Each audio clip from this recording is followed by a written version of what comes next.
during high school years, I would never talk about my status. I always knew that I was undocumented, but I think it never really took effect on me till high school year when everybody was getting their driver's license and they were getting a job, and I couldn't do that. I was 5 when I came to the U.S. I knew that we were chasing the American dream. That's what my parents would always talk about. So when high school years hit, I knew my reality. I knew that I was undocumented, but I just felt so isolated from everybody because I didn't have anybody to talk to. I didn't have anybody to talk about what was going on in my personal life because it was always that fear, like, we don't talk about our status because, ICE can deport us. But then, thankfully, DACA came into place.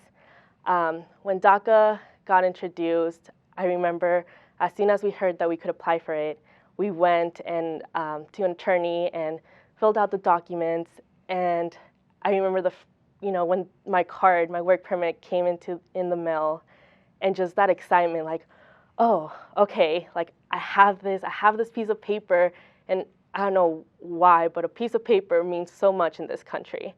So as soon as I got that same week, I went and applied for my first job, and I luckily got it.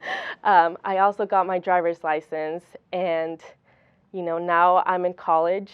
I'm studying communications and criminal justice, and DACA is not something that's permanent. It doesn't give me the pathway to citizenship, and every 2 years, I'm always questioned. I'm always questioned every 2 years. I have to apply, and it's always like, am I going to get denied? What's going to happen? And when am I going to become a citizen? There's no way to become a citizen, and there's always that fear that it's going to get taken away.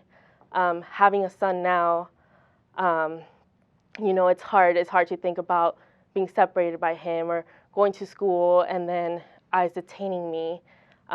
During high school years, it was really painful for me to know that I was different because I wasn't legal. And I don't know when that term came into place because I don't think you can really determine if someone's legal or illegal as a person. They're human. No one is illegal.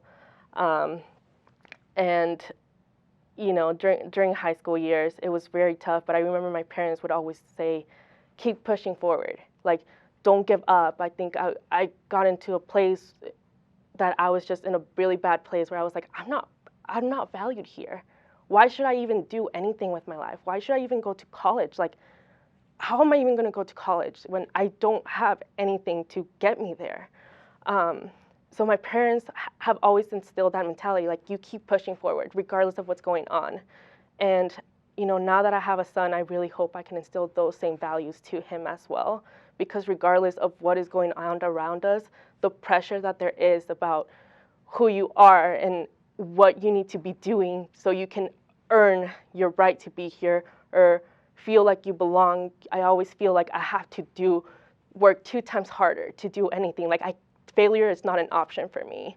And I really hope that when my parents look at me, they can be like, hey, I can see that we did the American dream. Like, I can see that in her.